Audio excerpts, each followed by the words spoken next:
and welcome to the We Are Power podcast /webinar /video. Nothing like a little bit of multitasking. My name is Simone. I'm the founder of We Are Power, Northern Power Women Power Collective. A lot of P's in there. And tonight we are live at EYHQ in St Peter's Square in Manchester for our celebration event, where we have got millions of people, quite frankly, all amassed in this wonderful room and on the terrace. We've got them back in now because it's obviously tropical in Manchester this evening as we record. We've got a stellar panel for you this evening.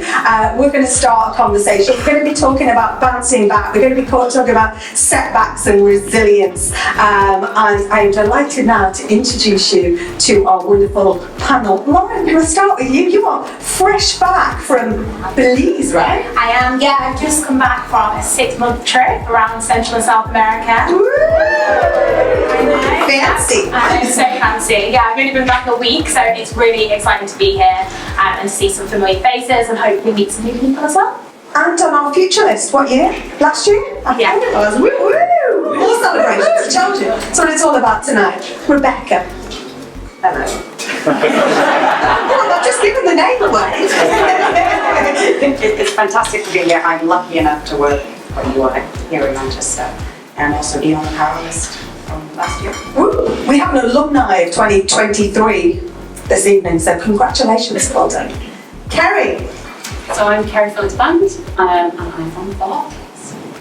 And you're right, you're like crazy crypto queen, aren't you? So this year I am sponsoring the Northwest Gender Network for Barclays, and we've just also launched a Women in Cyber network as well globally, which is super exciting. Wow.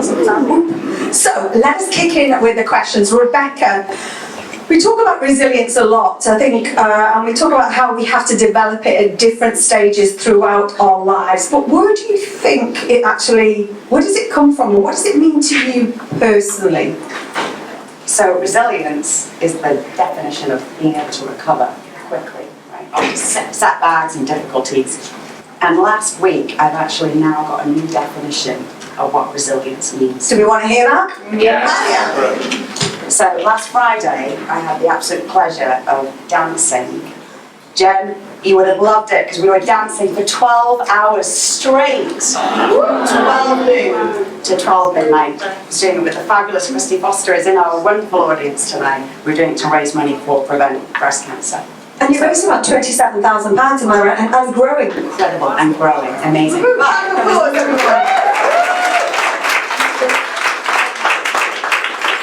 Power would appreciate this. The resilience came in, and so dancing from 12 noon to 12 midnight. At 11 p.m. we lost all power. The music was gone. So what do you do in the face of that adversity? Prosecco? No. You just keep dancing. You just keep dancing. And what happened was that in addition to just keep dancing, I started to sing. So my definition now of resilience is if the music stops, if you're faced with a setback, you just have to keep dancing and you have to even find a way to keep singing. So that is now my definition. Amazing here at the start of this evening of our celebration event.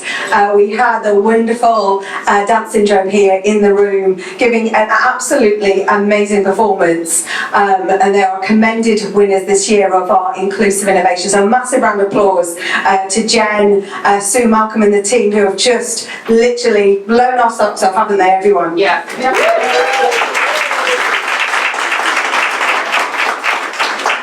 What we always love on the podcast is like top tips and takeaways, if you like, and also things you can put on the side of a tote bag or a t-shirt. That's kind of what we always like. Sometimes they're very big t-shirts.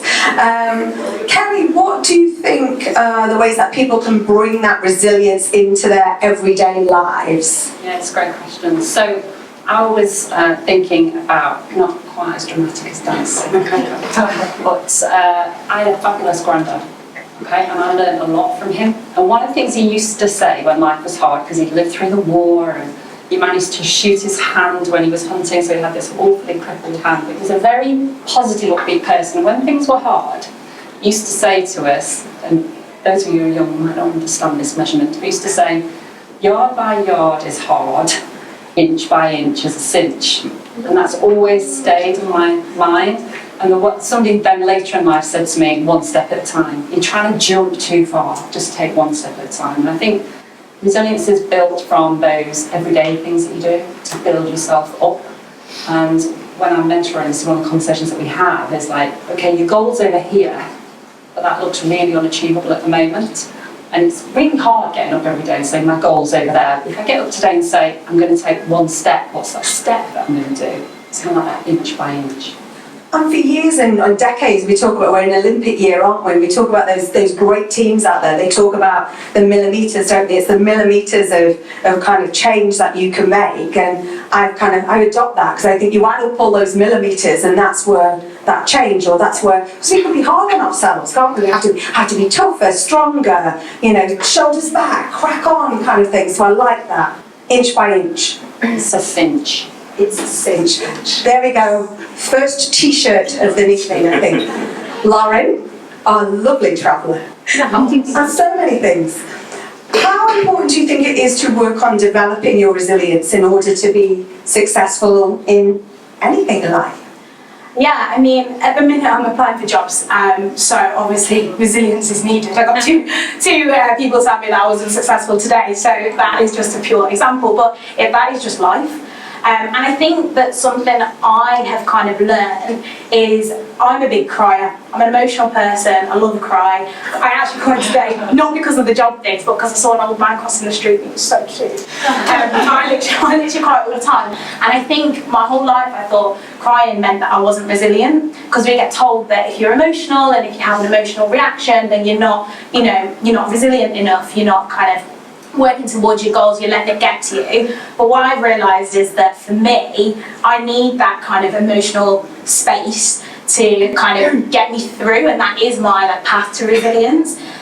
So what I did, this is a top tip maybe for some other people, but I kind of set myself over a time limit or a specific space that I can go to where I can just be a bit upset if something doesn't go the way I wanted it to go, or if that, that inch by inch didn't quite go the way planned. And I'm like, right, I'm going to have a glass of wine, I'm going to sit here, I'm going to wallow for half an hour, and then I'm going to go and meet a friend for a coffee, and we're going to do something nice. And I think we often talk about resilience as being, progressing forwards and forwards and forwards, and we don't think about those setbacks. And for me, it was identifying how to deal with the setbacks that was really important, and that's kind of how I get through. Really? So this is a room, a big room. There's two losers out there today who said, you know what? Yeah. You know what? Shit, we're not good enough for it. We're not good enough for it. What's the dream job? So before, I was working as policy and influence manager, so supporting non-profits to influence policy decisions in Manchester. So I'm looking to do something kind of similar, supporting non-profits with their growth. I would absolutely love to be a CEO, of course. Of course. I'm a small to medium organisation. I think, especially being someone who looks like me, who's not traditionally seen in those CEO roles, that's something that I'm really aspiring to do. So, supporting small to medium non-profits to grow, expand, and kind of create new business development opportunities. Details in the show notes. Rebecca, what are some of the top tips? That's easy for me to say, right, isn't it? The top tips and techniques. That's harder than inch and cinch there, Kerry, to be honest. What are your top tips? So I have my own system that I go to whenever I face a setback or a disappointment. And it's 5 things, and they all start with P. So let me share them with you now. So the first is I look at the purpose and the why of it. So Nelson Mandela said, I never lose. I win or I learn. So you don't win or lose. You win or you learn. So what's the purpose? What is something that we can learn from the setback? So I always go there first. And then the second thing I do is I go to perspective. So some of you know this, my husband's Royal Navy, like you, most of his career, he was an air ambulance helicopter pilot. So I would come home and tell him about my day, and he'd tell me about individuals he's picked up. So getting that perspective. So the purpose, the perspective. And then I go into problem solve. And it's on a scale for me, and I have to do one of 2 things. I either have to be persistent and I just need to dig deep and work harder. Or I need to just pause. And to your point, take some time out, be extra kind to yourself, reflect and take stock. And it's always a bit of a tug of war between that persistence and that pause. And then the last thing that I do, the last P, is people. And that encompasses everything. And I think, Simone, that's what's so special about More Than Power Women, is the people, the network. There are going to be people in your network that you can talk to, that you can reach out to and say, I need support, this is what's happened, how can I help? Or can you please help me? So that's what I do with my 5 Ps: purpose, perspective, persistence, pause, and people. It's brilliant. I'm pretty certain I counted 6 there, but that's okay. I think it's just my handwriting on here. And obviously we're all going to rally around now, because it is about asking for help. Sometimes you don't do it, do you? You know, you don't ask for help because you think, I'll be okay, I'll figure it out. When actually there are so many people out there who want to help, who want to support. But is there a technique about asking?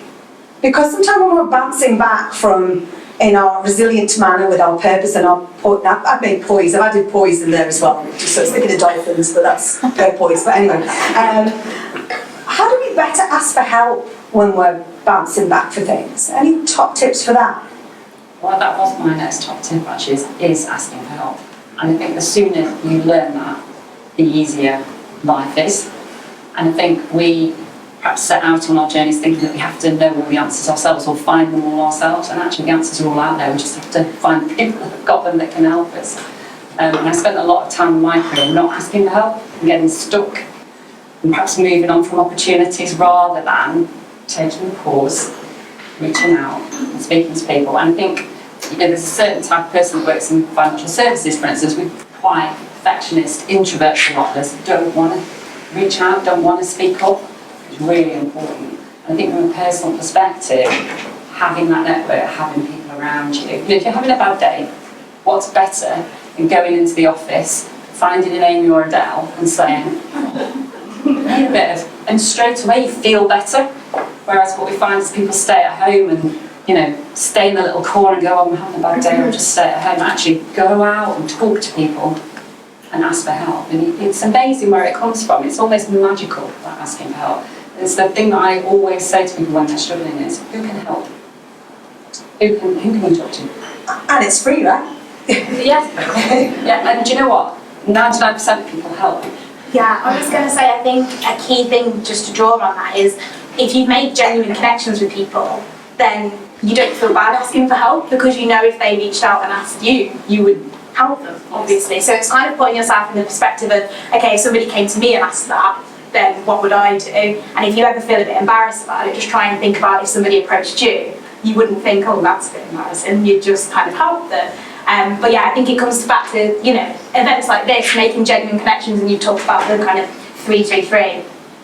Yeah. And I think it's more than just like ticking the boxes of, okay, I need to meet 3 people. It's like, how can we take things from this and actually meet someone that I want to go and have a coffee with, and meet at another event and be like, oh, it's good to see you again, that sort of thing. And then you feel good reaching out for help.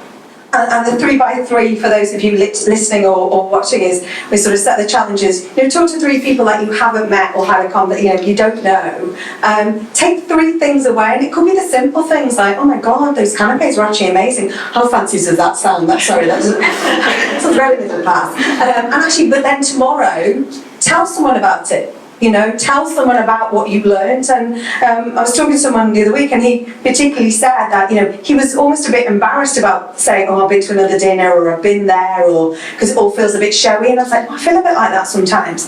And I was like, actually, no, we want to know what you've been doing. We want to know, because actually we're quite proud of what you're doing and what you're part of. And that's all part of actually kind of sharing on, sort of that knowledge and influence. Now, you're a sharer, aren't you? Because you've got to tell us about your blog, Laurie. Oh. That's exciting. So I've got a blog, it's called The Roaring 20s, because I'm in my 20s, although I'm 29 now, so I don't really know. Still there, hold on to it. And it's all about what life's like being in your 20s, because it's a really odd but fun and exciting time of life where you don't really know what you're doing. Some people are buying houses, people are getting married, people are having babies. I've been away for 6 months and all those 3 things have happened with all my friends.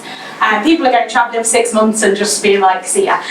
So, it's a really interesting time of life. So I write all about that, and kind of one of the key themes that runs throughout is resilience. I lost my job during COVID, like so many people, and it was a really, really difficult time to be applying for roles, especially in the voluntary sector, because we just have no resources. And so I tried to kind of use my own experiences to kind of put out there that you're not alone and it's okay. And I try and find the humour in things to try and bring back to, it doesn't matter if the person next to you's just bought a house, everyone's doing their own thing and that's okay. So yeah, that's what my blog's about. So if you're interested, gosh, I feel like this is just me just promoting myself, but if you're interested, you can read my blog. But no, I am going to be updating travel stuff as well, so if you just want to know about that would be good. What was the highlight of your travels? Probably, I should say something like all the cultures and the people, but it was probably the wine in Argentina. It was amazing. It was really cheap. Winning on so many different levels there. Rebecca, you have got, even though it doesn't look like it, you are in your 20s also, or 20, I'm not going to say 20 years of experience, just in. What are some of those lessons you've learned along the way when things maybe, haven't gone the way and you've had to really bring that resilience out, that superpower? Superpower. So I love that you used that word lesson. And I think when I take a step back at my life, and I often talk to my 70-year-old self in the future and ask her for advice. And when I'm looking, talking to myself now and in the future, I recognise that this whole life is a journey and a lesson. And one of my favourite subjects in school was maths, right? So maybe go through this example with me, with your favourite subject, whether it's art or language or history, whatever. So maths. And if we always were doing easy maths, right? So if I was always just doing addition, I'd be very good at getting 100% on those tests. But as I progressed through maths and those lessons, and doing calculus and options and algebra, I was never getting 100%. I was getting maybe 80%. And when you take a step back and you go, actually, life is a journey. Life is a lesson. Why would we expect you said the word perfect earlier. Like we put a lot of pressure on ourselves. Actually, if you're getting 80% in something, that is incredible. And actually, what can you learn from that 20%? And it's actually good because it means that there's still stuff out there to learn about yourself, and I'm a continuous journey, a work in progress. So I always use that reference, and I think a lot of the times it's really hard to think that you should be getting 100% in life. You just shouldn't, because then it's just boring. You're just doing addition. So you actually want to be challenging yourself. You want those bumps along the way. You want those lessons. And if you embrace it that way, that's how you get more resilience, because you're looking out for it. You're expecting to get 80%. If you have a day where you get 90% or 100, you should celebrate. And if you get a day where you get 0 or 10% and you don't even show up for the test, that's fine too. It doesn't mean you don't know maths, right? You're still doing all right. So that's how another tool that I use in perspective. And we have one of our favourite podcasts within the team is, remind me. And she talked about progress, not perfection. And we talk about that a lot. You were not paying attention on the other side. Yeah. My team were going to pretend they were social media. But she talks about progress, not perfection. And soon as we're having a podcast here, that's another P, where we're talking about there's another P in there. You've just talked about progress. But I think sometimes we put ourselves under so much pressure around perfection. We did a webinar a few weeks ago, available on demand, and it was all about imposter syndrome. And then I must admit, halfway through, I'm like, do you know what? Why are we giving things labels? It's almost making ourselves. Why do we have to be too perfect? Why do we have to be this? Why do we have to have that label? And I think that progress, not perfection, I think sits through everyone. Let's be kind to ourselves. Let's not expect, we're not going to ace every test. Sometimes we're 100% winging it, aren't we? So what are your top two? Yeah. Lauren, you're nodding, right? So how have you winged it? Oh gosh, it could be all day. No, I think sometimes when you're put into a situation, so for me, for example, I'm youngish, mixed race, female. Still 20 though, still 20. Still in the 20s, still clinging on. And when I go into spaces, so for example, I'm a trustee of the Greater Manchester Mayor's charity, and the first board meeting I went to, I had absolutely no idea what to expect. I didn't know what a trustee even was really. I just had a real big background in homelessness, so that's why they invited me along. And I just sat there, and there was all these big CEOs and business people, and they were all talking, and they said AGM, and they said another one, can't even remember what it was now, and I didn't have a clue what it meant. And something in business, it was some business term, I had no idea what was going on. And I just remember being like, yeah, this all sounds really nice. Then at the end of the meeting, they were like, you were quite quiet. I was like, yeah, I didn't really know what was going on, to be quite honest. They were like, well, you couldn't tell, it was, you know, your face, you looked like you knew what was going on. So I think I've learned from that experience is that it's okay, like sometimes you are going to be in positions where you feel overwhelmed, you feel like you don't deserve to be there, and it's okay to either ask for help or just put your hand up and be like, I'm lost, don't know what's going on here. Is it okay if we just go back to, you know, the basics, because I don't know what's happening? And I think it's really important that if you're in a room and you notice that there's somebody in there who maybe feels a little bit uncomfortable or isn't traditionally in those spaces, if you could be an ally in making sure that they're part of the conversation and ask them, because if that person in the room would have asked me halfway through the meeting, I would have said I don't know what's going on, but because they didn't ask me till the end, I then lost that whole meeting worth of, you know, valuable input that I could give. So I think it's a two-way thing. We're always going to be in rooms and in meetings that we feel overwhelmed in. So put yourself in that other person's perspective when you're in the influential position. And I think that's what I really try and do through work, is whenever I'm in rooms with non-profits or people with different types of lived experience, is making sure that everyone contributes and you can kind of listen to everyone's perspectives. Otherwise we're never going to progress and we're never going to change the way of things, and everything's always going to look the same. I don't know if that answered the question, but... Well, you'll be answering it in your next CEO job, let's face it. Kerry, you come from a male-dominated industry, and you know this community is always been about all genders, and it's always about collecting the role models and the good guys. What did you learn along the way about resilience in sort of probably some of the situations that Lauren's been in? You've been at that table, you're like, it's a very kind of heavy sort of situation. How did you use your own personal super resilient powers? Yeah, it's an interesting one. So we certainly didn't have conversations like this. So I think when you asked me this question last week, I was reflecting on it saying, I think I kept quiet a lot of the time. So I think there was a lot of being in a room where you didn't understand something and not feeling like you could say what was going on. I think what I've learned as well from our new male allies, which is really helpful, is that a lot of men feel like that as well. And I didn't know that at the time, so I thought it was a female-specific experience, but it wasn't. It was somebody that wasn't comfortable in that room and didn't feel able to speak up. So the inclusion or the exclusiveness wasn't just happening to me, it was happening to other people. So I think I learned to be very self-reliant. I think I learned to ignore a lot of things, which is actually quite useful. But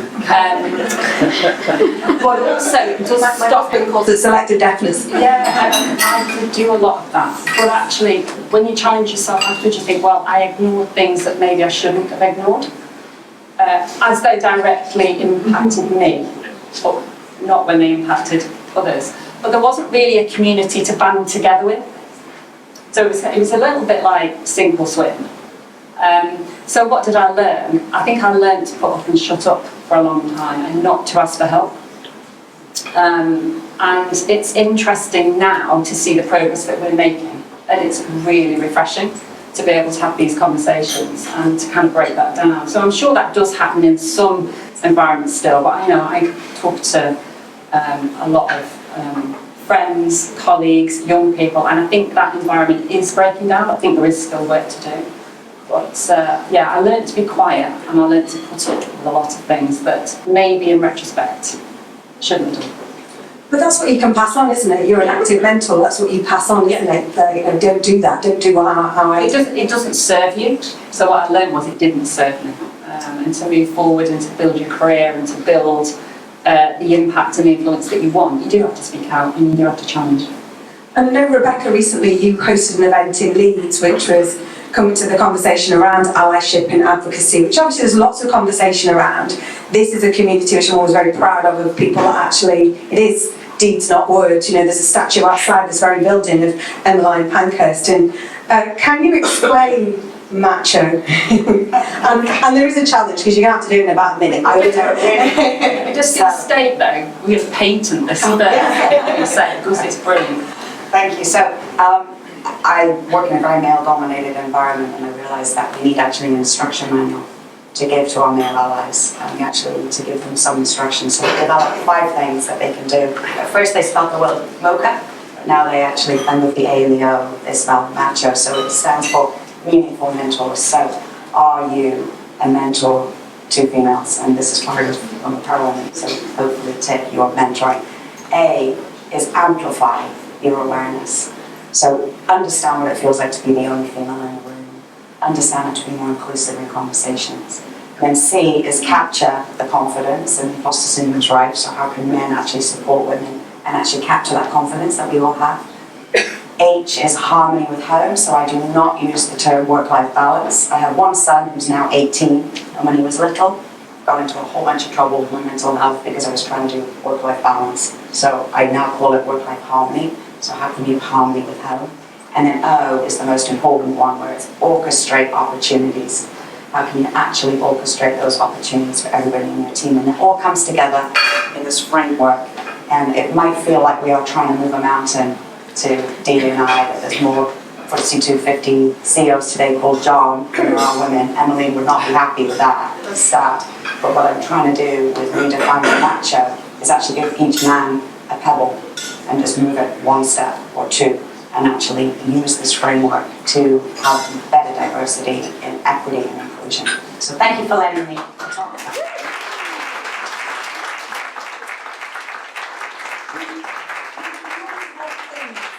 We always want things to be practical. We always want things to be things that you can take away, and also doing your vibe as well, isn't it? You know, how can I put this into practice? So, okay, challenge, right? One top tip, takeaway, that this amazing room and our phenomenal listeners out there of the award-winning We Are Power podcast can take away. So whether you're bouncing back, whether you're kind of wanting to make that shift or change, what can you do, Lauren? One thing that someone can take away from this pod today. I think for me, it's going back to what I said before around acknowledging if you're the type of person who just needs to take a moment, realise what your pause is. I like the peak, the pause, and how you then can build back from that, and taking the time to pause, whether it be to be around friends, whether it be to read a book. You need to figure out what that is for you and personally, and then make sure you take the time to do it. Rebecca? Okay, mine is choose the path that you are on. So I was born here in the UK, moved over to Canada, and we chose and we made the decision to move back 8 years ago. And I often think that in life you can choose either a straight road, that's really quite easy, or you can choose a much more interesting road that might have some bumps and potholes and twists and turns. But if you choose that role and you're aware that you've purposely chosen that road, you could always go do the straight road, but you choose the path that you're on, because that's your life, you only get one life.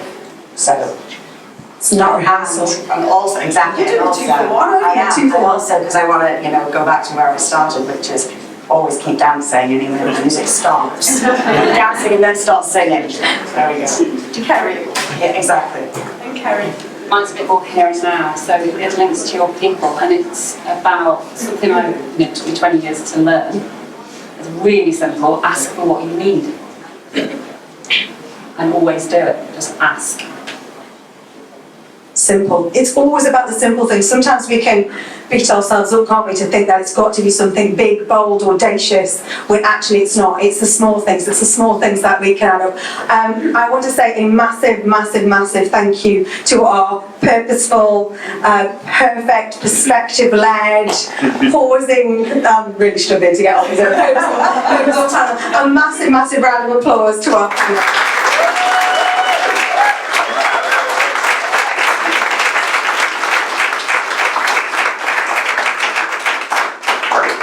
live audience every time. I'm loving this. It's great. I just want to say thank you, all of you, for joining us today. Thank you so much to my panel. You'll be able to catch up on some of those top tips, highlights, takeaways in the show notes. If anyone has a job for our fantastic Lauren, it's got to be good enough, right? It's got to be good enough, okay? No mediocre nonsense here. It's got to be great. But massive thanks. So much to take away. I want to thank all of you. Thank all of our listeners out there. Thank you. Please keep the conversation going. This is not about just keeping things on the pod or in one room. Please join up in all of our social medias on wearepower_net at NPW Awards. Please keep the conversation going. My name is Simone. This is the We Are Power podcast, and what goes on media production.